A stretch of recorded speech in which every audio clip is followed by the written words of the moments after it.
Creed 3. It was one that I actually really enjoyed more the first right after watching it, kind of. I've only seen it the once. And I had binged all the because I actually have not seen Rockies. I have only seen Rocky 1. Um, and I didn't Really? love it. I didn't love it. I'm sorry. I'm gonna retry it. But I just it didn't gel with me. And then I watched that was a couple years ago. Then right before Creed 3, I watched Creed 1 and 2, and I actually loved those. So then I went into Creed 3, really liked it, rated it about the same, but it's my least favorite of the three Creeds. And then I went down. It was at 4 out of 5, but I think now it's at 3.5 out of 5. Really? I don't know why. Why did Hmm? this film drop for you? I'm just thinking about. I wish that and I know this is a hot topic right now, but Jonathan Majors. This is nothing. I'm not. I didn't downrate it because of the drama, but because I thought this right when I saw the movie, and this was before the drama, was that I feel like his character could have been way better developed, and like his character and their connection as children, was a big reason I was like I loved the trailer before I even saw any of the Creed movies. And I wish that they ended his arc better. I felt that last scene was rushed. I wish there was more emotion to it.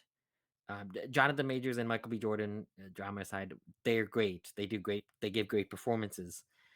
But I just wish there was more to their relationship, and we got into it even more. I see what you're saying, though, about I wish we would have had more with Jonathan Majors and Michael B. Jordan. They're such powerful, strong actors. Yeah, And to see how hard they trained, to see how shredded they got, to see like Jonathan Majors especially just got ripped for this yeah, film, and I really like him, and this is an actor that has come out of nowhere in the last 5 years. If you look at his IMDb profile, like he shows up in 2010, 2011, does he does short films and episodic television for about 4 or 5 years, and then he gets Lovecraft Country, and just the last 2 or 3 years, he's just yeah. blown up and he's everywhere. And Yeah, he's got The Last Black Man in San Francisco. He got Ant-Man and the Wasp. He's the big villain of the MCU, at yeah, least for now. And now he's Creed. Yeah, in Creed 3. Yeah, he's really blown up. He's really talented. I was hoping for more between the two of them, Yeah, I and liked it. Yeah, no, I did like it. And then another one thing was, I understand the drama. I understand Sylvester Stallone wasn't going to be in it, and I don't want to spoil anything, but there is one scene especially that he should have, his character definitely should have been in.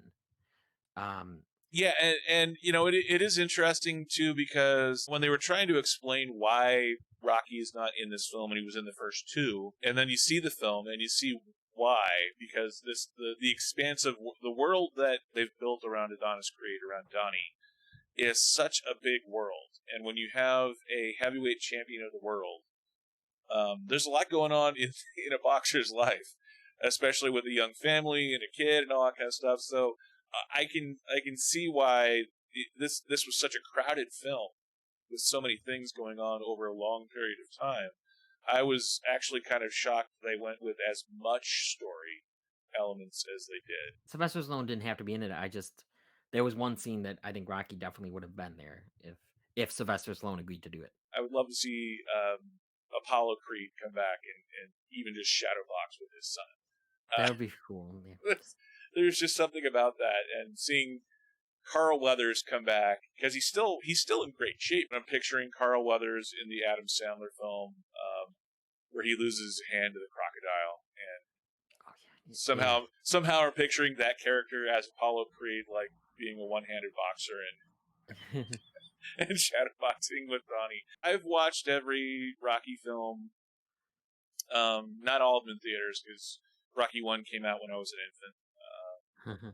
But I did watch all the way back to Rocky 3, the one with Mr. T.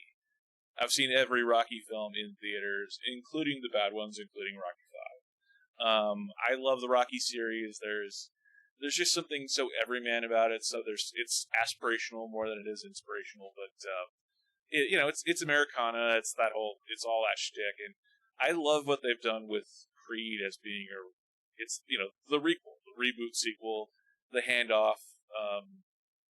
I do wish in some ways we would have had Sly in the film, because it's the universe that he created, and it's a little weird that he doesn't own the franchise, even though Chertoff and Winkler produce it along with him. I see why he wasn't included, because rather than trying to shoehorn Rocky in a cameo, like in that scene that you're talking about, it would have made sense in that one scene, but because Rocky as mentor isn't necessarily needed anymore.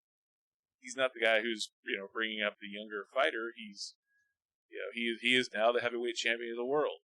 So it does kind of make sense that Rocky takes a step back, and then yeah, sure, he can come back in future films, but when he's needed. But this is supposed to be Donnie at his height, sort of like Rocky was at his height in Rocky 3. I love what they did. The only thing that I wish they would have done differently with Creed 3 is I wish they would have had less of a. It felt like they were doing too much with the family, with his kid. That felt like setups for future Yeah. Creed universe type stuff. Like I would have wanted to see more of Donnie versus Damian. But Yes. that's really the only nitpick that I had about Creed 3. I love the boxing. I love that we got the three main fights. I even like that it covers a good amount of time, although I think having a little bit less time covered during the film probably would have made for a little bit more of a streamlined film. This is a film that I gave 75 out of 100, or 3.5 stars. Where do you rank it with like the Creed and Rocky films about? You You don't have to know, give an exact ranking, but yeah, that's a really good that's a really good question. I think it's not as good as the first Creed film. I think it's better than Creed 2. They always say that if you're going to be an actor who becomes a director, that doing a sequel in a franchise is a really good place to start. So I think it makes sense that Michael B. Jordan does his directorial debut as a sequel in the franchise he's already starting on. So you don't have to worry about setting the tone, setting the cinematography, setting the characters. These are mostly characters that we've already seen before. So we already know what this world looks like. We already know what this world feels like. So a lot of those directing decisions have already been made by in the past by Ryan Coogler. I think this was a really strong outing for him as director. I would say it's probably in the middle in terms of all of the Rocky films, because I love those first four Rocky films so much, and I really like Rocky Balboa, Rocky 6. So I don't have a full ranking, but I would say it's definitely in the middle somewhere. yeah. And it's of the Creed films, I would say it's the middle one. Whatever the really successful previous film is so successful that the sequel has to call back to scenes from the first film that were iconic, that may or may not